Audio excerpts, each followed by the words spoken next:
1999 में गोरखपुर में मुलाकात, योगी सांसद थे, आईएएस अधिकारी एक सीडीओ, हुई ऐसी दोस्ती की आज बन गया परछाई। मुलायम और मायावती का अधिकारी योगी के लिए कर देता है दिन रात एक।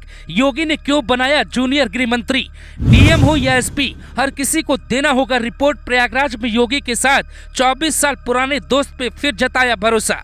ये कहानी एक आईएएस अधिकारी की है। 25 साल पहले एक अधिकारी की पोस्टिंग कल्याण सिंह की सरकार में गोरखपुर में होती है। कहते हैं कुछ वक्त योगी एकदम नए सांसद थे और उनका विवाद हमेशा प्रशासन से होता था। वो मुसलमानों के लिए भी लड़ जाते और हिंदुओं के लिए भी।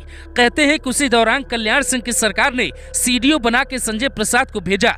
योगी एकदम यंग नेता थे और संजय प्रसाद एकदम यंग आईएएस अधिकारी। गोरखपुर में ही दोनों की मुलाकात हुई और अब दोनों एक दूसरे पे आंख बंद करके भरोसा करते हैं। संजय प्रसाद योगी को सर नहीं बल्कि महाराज जी कहकर बुलाते हैं। 1995 बैच के आईएएस अधिकारी संजय प्रसाद बिहार की सीतामढ़ी के हैं। वो कैसे योगी के खास बने और हर फोटो में योगी के साथ दिखते हैं, इसकी पूरी कहानी आपको बताते हैं और योगी ने क्या जिम्मेदारी दी है ये भी समझाते हैं। कैसे पत्थरबाजों के होश उड़ने वाले। गोरखपुर में योगी का जलवा बढ़ रहा था। उस वक्त भी योगी जनता दरबार लगवाते थे। उस दौरान जब समस्याएं आती, योगी जनता दरबार से सीधे सबसे ज्यादा डीएम और सीडीओ को ही कॉल करते। सीडीओ यानी मुख्य विकास अधिकारी। सरकार की योजनाओं का पूरा खाका इनके पास होता है। एक कहानी ये भी प्रचलित है कि उसी दौरान योगी ने इन्हें एक बार जनता दरबार में ही बुला लिया।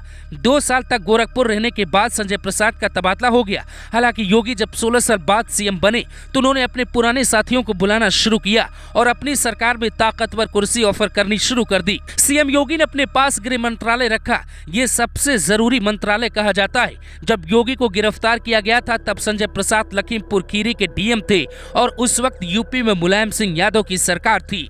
योगी की टीम में आज भी गोरखपुर की ताकत आपको साफ दिखाई देती है। फिलहाल उन्हें गृह मंत्रालय का प्रमुख सचिव बनाया गया है, यानी गृह मंत्रालय में सबसे अहम पद यही माना जाता है। योगी के नीचे का पद गृह मंत्रालय में संजय प्रसाद के पास है। डीएम एसपी को विषम हालात में निर्देश देने का अधिकार भी होगा।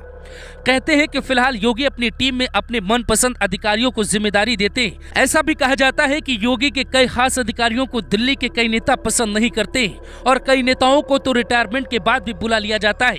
जबकि फिलहाल मुख्य सचिव मनोज कुमार सिंह भी योगी के खास माने जाते हैं। दुर्गा शंकर मिश्रा का कार्यकाल खत्म होते ही योगी ने मनोज कुमार सिंह को मुख्य सचिव बनाया था।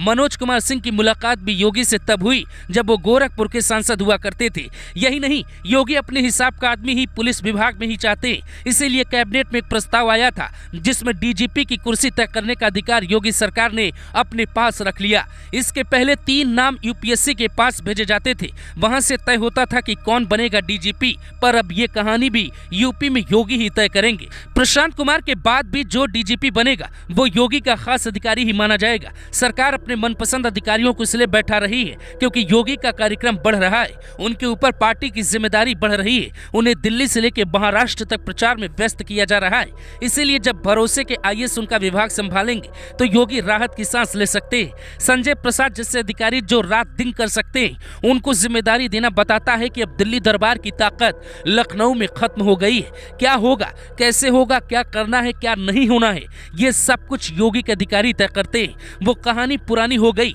जब दिल्ली का आदमी योगी की निगरानी के लिए बैठाया गया। दुर्गा शंकर मिश्रा जो चुनाव से पहले यूपी के मुख्य सचिव बने थे, उन्हें दिल्ली का आईएएस कहा जाता था। योगी ने ये मिथक भी तोड़कर अपनी टीम बना ली है। इसका मतलब है कि वो किसी भी हाल में 2025 में कुछ तूफानी फैसला करने जा रहे हैं।